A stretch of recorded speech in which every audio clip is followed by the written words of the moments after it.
In 1966, a strange man was first seen in New Jersey that appeared to have otherworldly features as well as a defining unnatural smile. Welcome to Something Strange.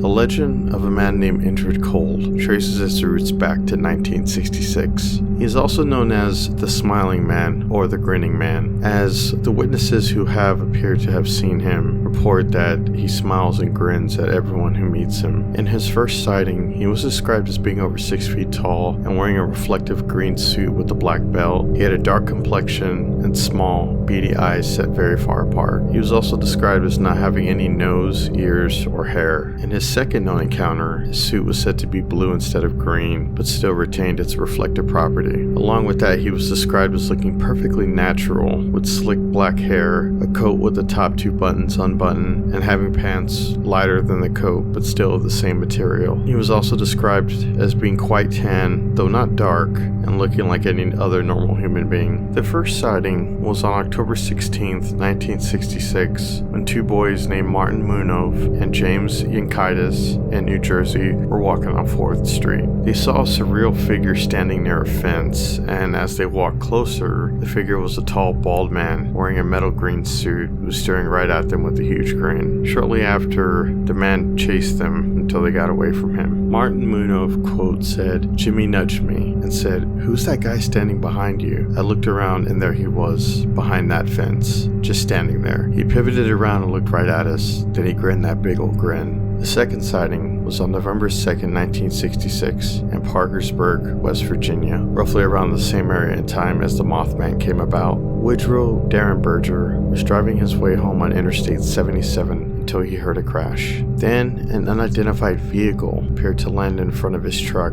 He described it as an old-fashioned kerosene lamp chimney, flaring at both ends, narrowing down to a small neck, and then enlarging in a great bulge in the center. The grinning man came out of the vehicle with the dark tan and walked up to Derenberger and telepathically said his name was Indrid Cold, and he meant no harm. Cold said he just wanted to know more about the human race, and he would visit Derenberger again. After the encounter, Derenberger stated that Cold revealed he was from the planet Lanulus and the galaxy of Ganymedes. The third sighting was during that same period in Point Pleasant, West Virginia. The Lilly family had been reporting that poltergeist activity in their home, such as diamond-shaped lights. The Lilly's daughter Linda was sleeping one night and awoke to see a man standing over her. Quote, "It was a man, a big man, very broad. I couldn't see his face very well, but I could see that he was grinning at me. He walked around the bed and stood right over me. I screamed again and hid under the covers. When I looked again, he was gone." Regarding the explanations into who this person was around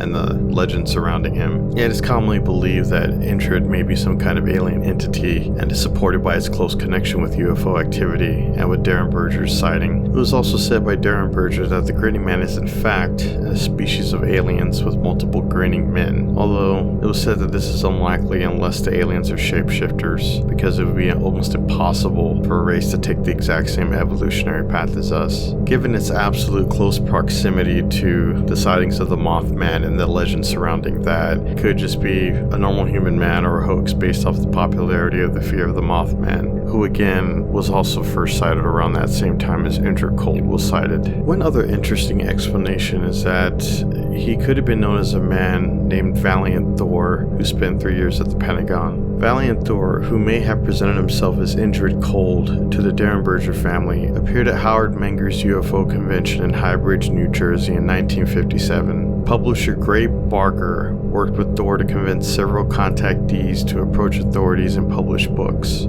in an apparent attempt to influence public opinion on a variety of political issues. It's also worth noting that this planet, Lanulus, is of course an imaginary planet that Woodrow Derenberger came up with, and he claimed that Indrid Cold said it was roughly 14.6 light years from Earth in the Ganymede galaxy of stars. So let me know what you guys think in the comments about this strange folklore and this interesting enigma of a person, and also how it relates to the Mothman encounters. And please subscribe for future content and to help grow this channel.